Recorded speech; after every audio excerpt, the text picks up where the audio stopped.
Hugh Morris is a writer, editor, and musician based in London. Writing mainly on music and the music industry, topics include the British TikTok beef that turned into a lucrative boxing match, the weird world of corporate spoken word poetry, how dead time underpins the gig economy, and how lore became pop's hottest summer accessory. Hugh has been published in the New York Times, The New Yorker, The Guardian, The Financial Times, Bandcamp Daily, Dazed, Pitchfork, The Face, and Jazzwise. He's also editor and books columnist for Van.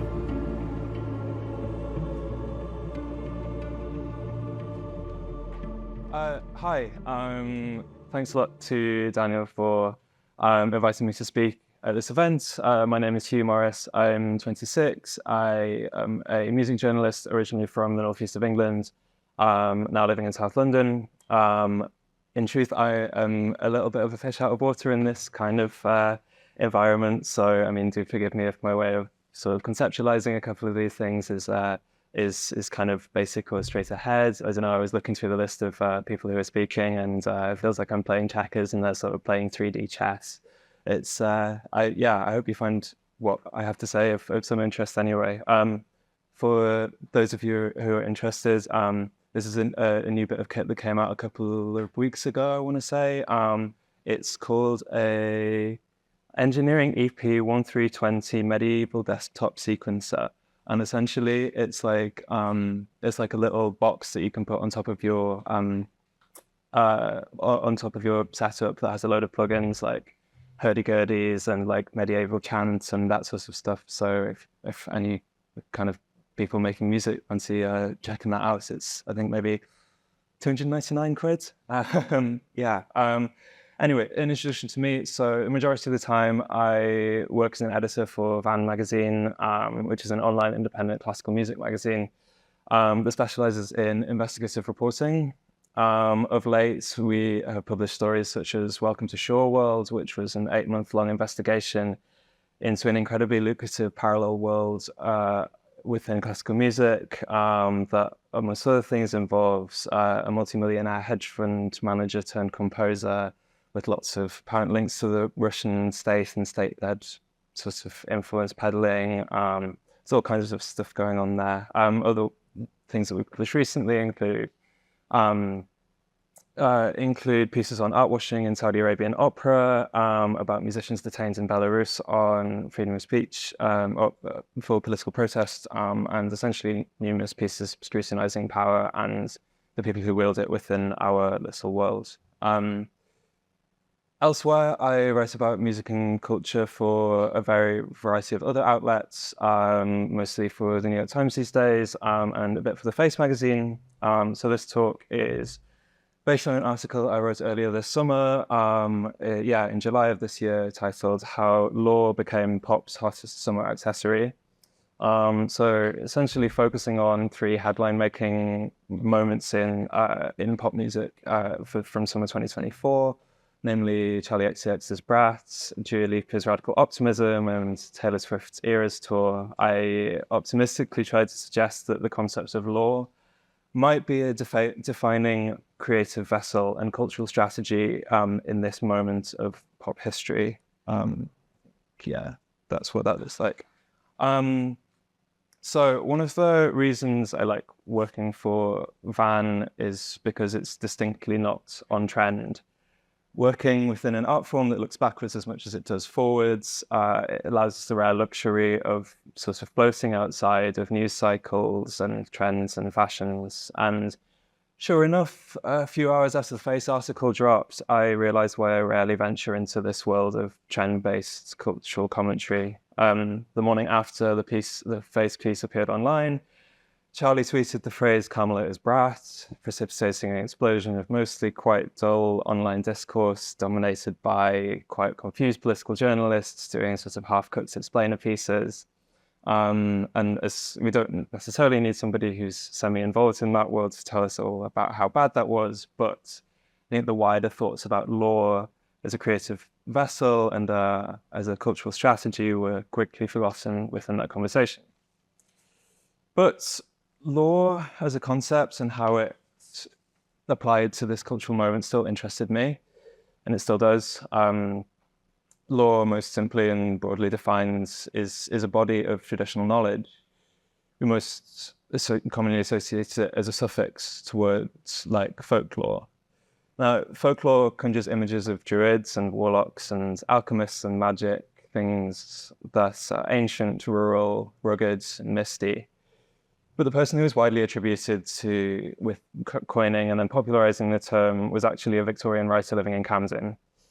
The first instance of the word folklore came in a letter from William John Thornes to the London magazine Athenaeum in 1846. The passage went like this: "Your pages have so often given evidence of the interest which you take in what we in England designate as popular antiquities or popular literature, though, by the by, it is more a lore than a literature, and would be most aptly described by a good Saxon compound, folklore, the lore of the people." Thornes sought a space in the magazine to write about such subjects, which was granted, and his column ran for 3 years, from 1846 until about 1849. And just as figures in music like Cecil Sharp or Rafe Vaughan Williams or Bela Bartok would go out into their respective countrysides with recording devices determined to document and preserve the folk song of their countries, Thornes, working at a similar time, felt the need to document the law of England too. However, despite many attempts to publish a book compiling his findings, that book, The Folklore of England, never came to pass. In some ways, Thornes can be seen to have missed the point of law slightly, for what really intrigues me about it is the manner in which it's transmitted. A range of definitions suggest that an essential aspect of law is its specific oral transmission. So the Oxford Dictionary, law is, quote, "the knowledge and traditions of a particular group frequently passed along by word of mouth. In this kind of model, knowledge is shared and accumulated through close interpersonal relations, spoken into life and heard into posterity." I've always been interested in models of knowledge transfer that complicate my life and work. My job as a journalist involves mostly vertical, hierarchical forms of knowledge transfer, searching for empirical facts, backed up by clear, corroborated evidence recorded in texts and then reported by publications after scrupulous fact-checking to avoid libel cases brought for unfounded allegations. And as Van has discovered in the past few years, explaining everything away as being part of the law is quite a poor defense when there are quite a few expensive media lawyers involved. But then complicating that hierarchical form of knowledge transfer is the flatter plane of music, especially instrumental music, an art form that is so fleeting and so ephemeral and whose industry context is dominated by whisper networks that spread rumors and tall tales. So I'm always on the lookout for models of knowledge transfer that might bring closer together how it exists in my vocation and the art form that I write about. So subjects like law have become a bit of a preoccupation for me. In a previous venture into this sort of writing, again for The Face in 2022, I wrote about the everyday, mundane brands of public gossip seen in podcasts such as Normal Gossip and Gossip Mongers, the snooping sites Dermoir, the Catholic-tinged Fast Hole, and online sites like Depop Drama and Takeaway Trauma, which build on a media industry staples such as Pop Bitch and Private Eye magazine. The word gossip, from the Old English word godsip, which is where we derive godparent, has a similar makeup and transition to law, with a predominant focus on oral transmission on a more local and interpersonal level. Obviously, there's strong political potential to these models too. Fergie Tovar, who is an early guest on the Normal Gossip podcast, noted that gossip was, quote, largely about destabilizing and making fun of systems. In a sense, gossip becomes an underground information network for the marginalized, with huge potential for communities seeking to subvert, problematize, and eventually dismantle systems of power. Law, as well, has the power to fundamentally subvert things. Explaining something away as part of the law can destabilize concepts as fundamental to our lives as truth and fiction. For if law becomes the default mode of knowledge accumulation and transfer, then knowledge becomes knowledge simply because of the fact that it's been said and then repeated, rather than because it's gone through a critical filtering process through which veracity is ascertained. It's at this point that we enter a fascinating and potentially dangerous world. There's a certain irony as things get more lawful, they become more lawless. The impetus for entering a lauric world where truth and fiction are not so much blurred as sidelines abounds in the art world. I recently spoke about this with a composer, Oliver Leith, somebody whose music for me encapsulates a modern-day lawish tendency. Leith is a composer based in London who writes mostly instrumental music, mostly for the concert hall. Perhaps his best-known work is the opera Last Days, itself a kind of lauric creation that references the 2005 Gus Van Sant film of the same name, which in turn was loosely about the final days of Kurt Cobain. This is a still from the Royal Opera House production, directed by Matt Copson and Anna Morrissey, starring Agathe Roussel in the central role as Blake, and with costumes by Balenciaga. Last Days was staged at the Royal Opera House during Frieze Week in 2022, and it receives its American premiere in Los Angeles earlier this year. Leith's music is blurry, imprecise, and irrational. Listening to it is like the various stages of being drunk. You feel elation, heat, stupor, fury, moroseness, and at times suddenly overwhelmed and quite scared.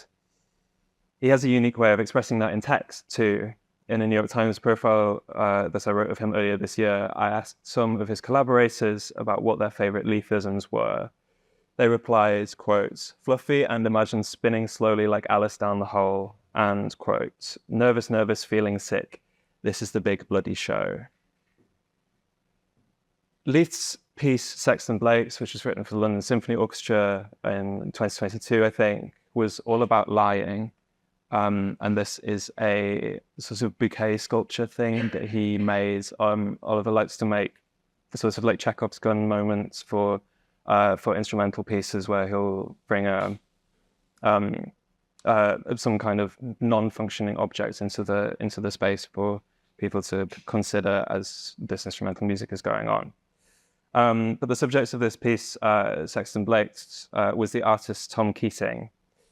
To some, Keating was a dishonest art fraudster who flooded the London art market with his homemade fakes in the 1950s. But to Leith, he was simply an art forger involved in an art of deception. Leith's process parked arguments about the morality of Keating's actions to one side. Away from the heavy discourse around authorship and sincerity, Leith simply invented Keating anew, romanticizing his story and making him a master of materials and appearances. He treated Keating almost like a stock character. From there, he built a world where his imaginary version of that character could live and then set that world free accordingly. Leith describes this composition as a fake of a fake, but he's under no illusion that he's able to lie, both in the luring of his subjects and in the manner in which he responds musically, precisely because he doesn't have to concern himself with a mass audience. And one of the most striking parts of the Bratz rollout came as concerns perhaps born of a time when Charlie XCX's audience was smaller, collided headfirst with the orthodoxies of celebrity culture. Lying is so fun, so Bratz, she told Brock Collier in their profile for New York magazine, who made this rule that you have to be truthful and honest in the press as an artist.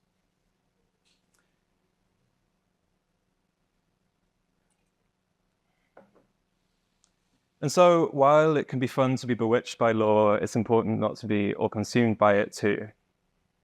There's a very real danger that embracing law as a subversive concept en masse could open the door for a glut of lying. This would potentially be okay if we in the media had the critical skills, the resources, and, to be honest, the artistic literacy to be able to deal appropriately with these artistic gestures. But two cases of lawful scammers from my world show the points where imaginative law collides with the logistics of real life, leaving readers with a fascinating, if challenging conundrum.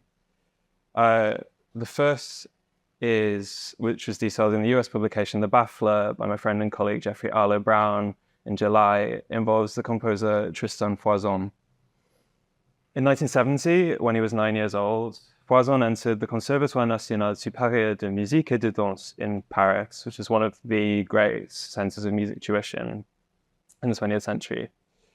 There, he studied with the greats of the music world, people like Pierre Boulez, Henri Dutilleux, and Olivier Messiaen, winning prizes for composition and performance in Paris, Rennes, Prague, and Leningrad before gaining a doctorate in musicology from the Sorbonne University and moving to the United States.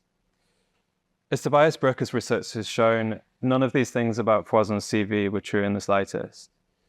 A master forger, research has shown at least 16 of his 51 compositions were entirely plagiarized, with Foison even going as far as to forge Messiaen's own handwriting in a letter that supposedly showed evidence of their special relationship. Yet none of this was discovered at the time, and Foison was able to gain genuine gigs and prizes off the back of this law. As Jeff put it, Foison's law lends into the very thing that classical music likes, namely prestige and name-dropping, as a way of subverting that system to his own gain. But is this lying? Is it duplicity? Or is it just part of the Foison law? Could he even be credited for subverting this system so spectacularly? Second, a story published by me in Van magazine next week, hopefully. It involves a year-long email chain between two composers that we shall call Junior and Senior. In this story, Junior, who is an anonymous teenage composer and piano player from Eastern Europe, emails successful composer Senior out of the blue, stating that he's a huge fan and asking to see more of his compositions. Through flattery and world building, Junior created a fantastical lore about himself, which included increasingly unbelievable claims about his abilities, in order to coax free compositions from the well-meaning but ultimately uncritical Senior, leading to Junior passing off a whole load of Senior's compositions as his own without detection. Through the conversations, Junior had no qualms about creating a detailed and unbelievable lore in which he was the main character. Meanwhile, Senior, while claiming to be critical, was always keen to believe in something. Faced with an enthusiastic yet anonymous fan, he decided to ascertain the truth purely from the fact that this knowledge had been uttered and then repeated. In both the Foison story and the Junior-Senior piece, both scammers create their own kind of lore, their own worlds. And while Jeff comes down quite harshly on Foison in the end, there's a part of me that admires the creative effort of both him and Junior as scammers and lawmakers. It's worth reflecting on why we might be in a period of peak lore at the moment. Daniel Bassner, an academic at Washington University, in a recent essay for Harper's Magazine entitled The Life and Death of Hollywood, outlines a familiar narrative to those of us working within the creative industries. It follows the deregulation of the Hollywood film industry since the Reagan administration, the entry of speculative cash into the film and TV industry as venture capital and private equity companies bought significant stakes in producing outlets, and concludes with the monopolization of said private interests, creating an industry with altered aims. If the goal of the people at the top is to minimize risk as much as possible, it creates an artistic milieu dominated on a structural level by franchise works and on a content level by pre-existing intellectual property elements, including familiar stories, recognizable characters, product placements, and Easter eggs. So far, I've mostly focused on lore as a fantastical, fluid, horizontal, open-ended phenomenon. In the olden days of Brat Summer, one of the most fascinating parts of the phenomenon to me was how solidly it stuck to a reader response model of fan interaction. That lore was more like something to be fed, and given the slightest nudge, we saw a full gamut of inspiration on show. Brat Summer became permissibly the G line of the New York subway, a cabless articulated lorry, or a football pitch in Germany. But in more common parlance today, lore operates as a more solid, closed system. Rather than a space for imagination and lying, it's a phrase used a lot on TikTok as a simple synonym for story, specifically backstory. And within a pop music context, it's easy to see how this less morally complicated version of lore can flourish. The lore artists that we all think of within this closed closed-off model is Taylor Swift, someone known throughout the world for constructing an unsaid but ultimately closed model of law through capitalized titles, numerology, songs with obvious double meanings, and clear references to objects from her insanely pored-over life. I should know. Over the summer, I wrote a book called The Secret Lives of Taylor Swift's Cats under the pseudonym Sue Chef. In hours of trawling Reddit as part of my background research, I was amazed by the sheer amount of energy dedicated to this kind of clue dropping and clue finding. Like the Charlie model of law discussed previously, this law's composition depends on what and how much Taylor feeds it. Olivia Horn, reviewing the Tortured Poets Department for Pitchfork, noted that quote, what's changed is not the intimate writing, it's the appetite for the minutiae of Swift's life and the sheer quantity of material she's feeding it with. Clues and keywords that might once have been left for liner notes are littered throughout the lyrics. If you know, you know. If you don't, please choose from any of the hundreds of explainers. Horn hits on a really important aspect of this school of law construction that is designed to be explained. Where before we were dealing with artists lying, now we're operating within an interpretive grid so tightly restricted that it produces these sorts of hyper-truths.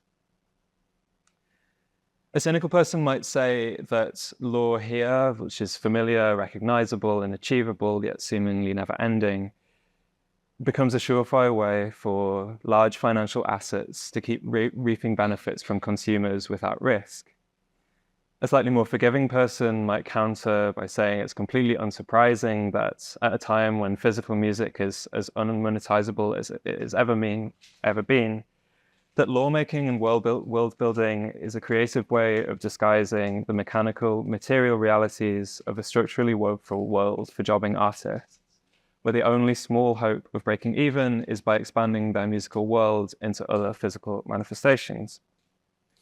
But there are, of course, other ways of looking at this, and artists within the popular realms of the music industry who are using law in a way that isn't so hemmed in by the market.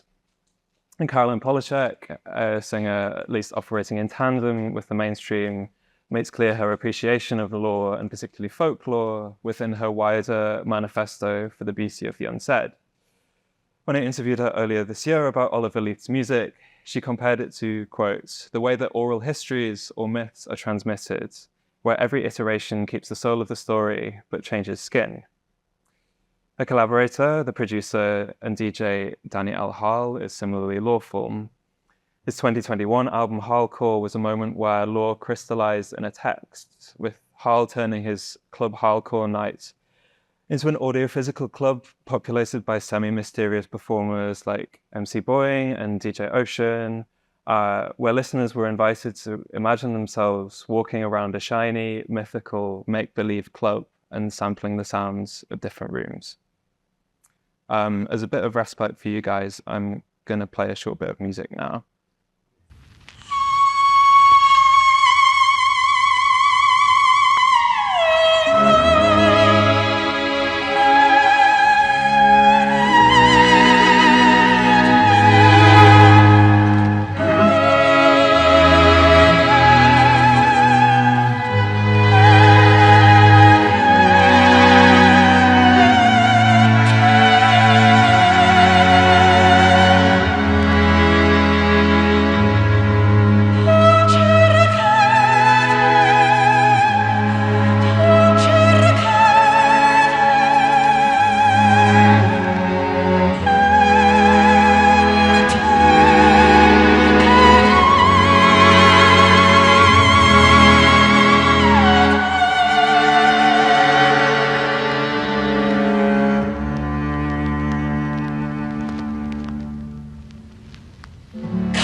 It goes on for a bit longer, but you get the gist. So this is a track from Oliver's opera Last Days, with music by Leith. The soprano you can hear is Caroline, and it's produced by Danielle Hall. For me, it's an ultra-law object, and it stands out, a standout bit of world building from the past few years of contemporary music. It appears in the opera as a standalone set-piece moment where the depressive protagonist Blake plays his favourite song as respite from the drudgery of his final moments. The first thing that you hear, even on digital, on Spotify or on streaming, is the crackle of a record whirring into life. It's very clear from this moment that we're in a new world. When speaking with Oliver about the kind of traditions referenced here, he references not the sorts of things that you might expect from a composer working in the 21st century, which might be, say, the great modernists of 20th century music theatre, but he creates his own hazy canon of reverence. There's some of the luxurious sentimental arias of Puccini or Tosti from the turn of the 20th century, but at the same time, he references singers like Enrico Caruso. Their voices so intertwined fundamentally with the technology of the time. And employing this kind of structural thing within the opera, he also connects with opera composition pre-Wagner more generally, where you'd have more definition between an aria and a recitative. And so as well, I mean, it's an extreme law object for a number of reasons, and not just sort of musically or sonically. Lyrically, there's a fair number of Easter eggs in this piece. For any Caroline Polachek nerds out there, the lyrics, which are written by her creative partner and life partner, Matt Hobson, they're all in Italian, but they're full of nods to volcanoes and sunsets, themes that would eventually appear the year after on her album Desire I Want to Turn Into You. And for Leith, this version of Non Voglio is a mere starting point. He describes law as a verb. He wished somebody would law the piece up, and that he could definitely see arrangements of the piece for school choir, for beginner clarinets with piano accompaniments, or with disco strings. Leith's work felt so weighed down by expectations of tradition from its own orthodox yet proto-lyric classical music world that one day he merely built a new world which he felt he could be reverential to. And perhaps there's something in that for all of us. Thanks very much for listening. There's a QR code linking to all of the things that I've referenced. If anybody wants to learn more, I'd be happy to take any questions if anyone has any. Cheers. I have a question, I guess, about but I guess about this kind of like law as a verb, and I guess like law, how law systems have, as you mentioned, you refer to in your kind of face piece about, I guess like law systems becoming increasingly used as a method or as a means in which to like generate something or whatever and maintain something like a world or what. And I guess I was thinking first of all about yesterday we had Sam Cummings gave a talk, and she's part of this a podcast called Nymphet Alumni.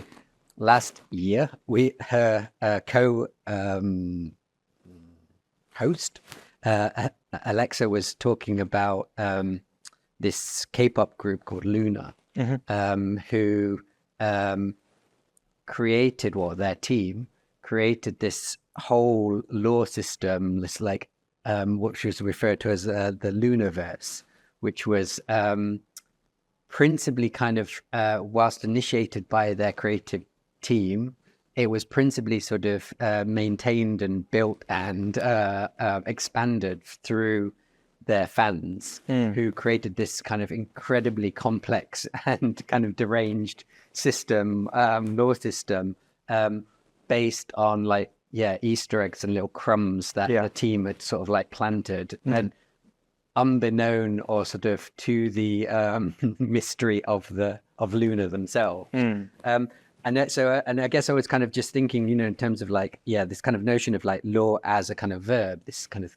I was kind of wondering, do you see, where do you see the sort of end of a law system? Like, because the way that you were sort of describing it is almost like this thing that is almost like a kind of like a monster or a kind of cancer. It just kind of keeps on potentially sort of like growing. And I was kind of just curious in terms of that, like in your understanding, like, do you see there's a certain sort of like point where it's like, okay. Good question. Is there an end to a law system? Or is the sort of end to a law system the point when the law no longer like exists or like is part of a kind of law its potential to keep on growing? Yeah, I think it is. I think it is. There's something about it. Yeah, its potential to keep growing, which is like so, and grow and grow and grow, and not and the thing that fascinates me about it is that it can grow so far past the artist and to the point where they can sort of struggle to kind of wrest it back. And I don't know. I find it really interesting, for example, in the way that Charlie has tried to draw a line under Brat Summer, and in a similar sort of way. It's a slightly different system, but by trying to say, oh yeah, this thing is like draw a line under it and say, okay, this is stopped. And it hasn't really quite happened. It sort of kept on going. I don't know. I guess in that case, you had like, I mean, whether it works or not, it's a different thing. But I guess like she had Brat Summer. I mean, she could kind of say, no, it's like autumn now, so summer's over. Yeah, exactly. But I guess and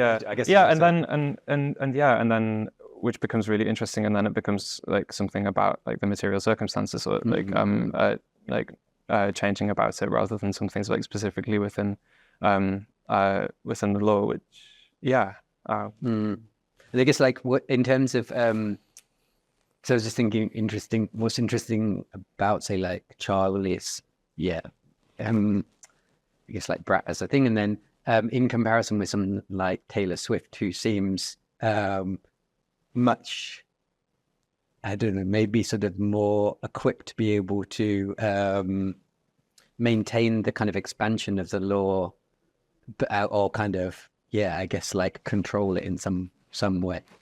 I was just kind of curious in terms of that difference in terms of like those two artists engaging with law, but on different scales. I mean, obviously like Charlie was successful, but like comparison to Taylor Swift, it's very small. Yeah, absolutely. And the really interesting thing about just like comparing the two is the particularly within the sort of more closed system, the way that the sort of Swift law thing generates is always it's always turns back towards the artist, and always turns like more energy towards that person to gain more of a glimpse, more of an insight, more of a even if it's like a millimeter closer to this to what she's thinking, what she's feeling and stuff. Whereas which contrasts with the other stuff, which seems a little bit more sort of open-ended and spiraling and stuff, and it could kind of it was set free in a way.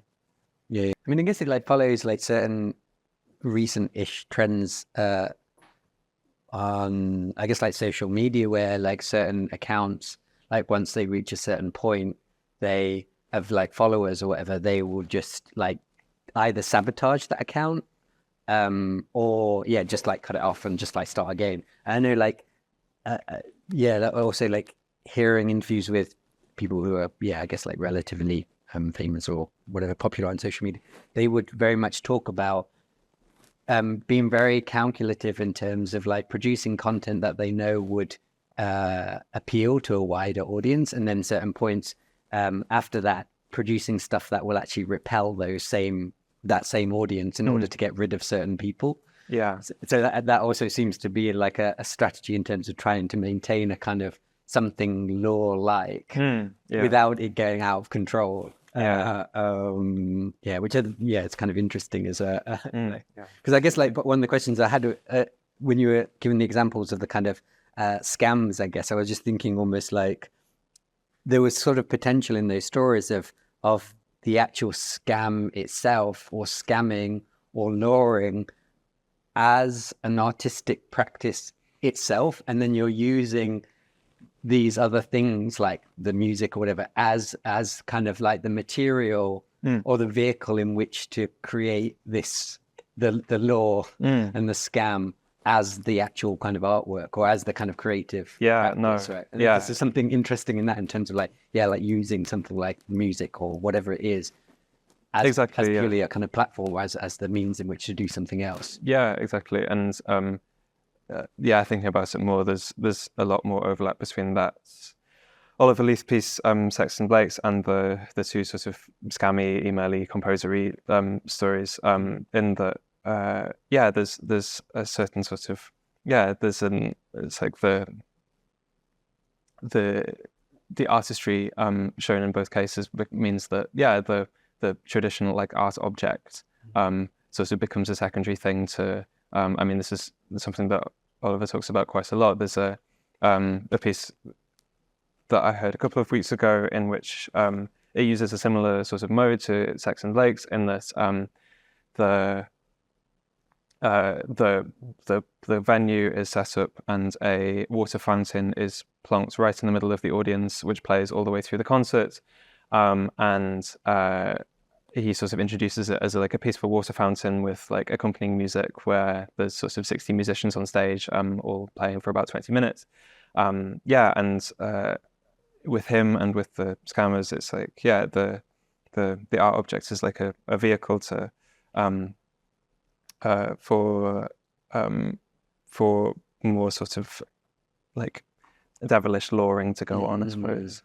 I mean, I think that goes back to like this example of like Luna, which I was just thinking is like, I mean, when Alexa was talking about it, it seemed like the actual sort of music that Luna were producing, whilst was important, it was not the most significant in the system that they were building. It was like a necessary means in which to generate this kind of law system and maintain it and expand it, etc. And again, like almost as a kind of vehicle to drop these kind of Easter eggs, which would then be taken up by fans and etc. etc. So it's kind of an interesting kind of, again, like shift in terms of I guess like cultural production more broadly, like where the sort of center of attention in all of that is.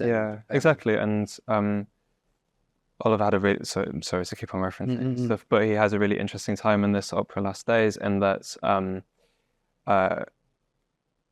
it comes at a time when lots of operas are being made about like sort of biopic operas, a famous person from history, the opera as a sort of model, which created an expectation for lots of people in the media that this work that he was going to do was like The Last Days of Kurt Cobain, the opera, which actually ended up being quite a useful mechanism, as we say, to sort of like get people in the room and actually acts as a bit of a Trojan horse to explore more things around around kind of magic and slaying and lore and stuff. And I think again, another instance of when it coincides with like proper real life. I think there was a lawsuit from the estate of Kurt Cobain who didn't give permission for their person's life to be put on stage, and there was an awful lot of sort of retaliation and backtracking and quite strenuously denying that it's anything about Kurt Cobain from Oliver and from Matty Copson and people like that. Another instance where it all becomes a little bit complicated when faced with the with the real life lawsuits and stuff. Great. Okay, so thanks very much, Hugh. That was cool. Brilliant. Thanks for listening. Thank you.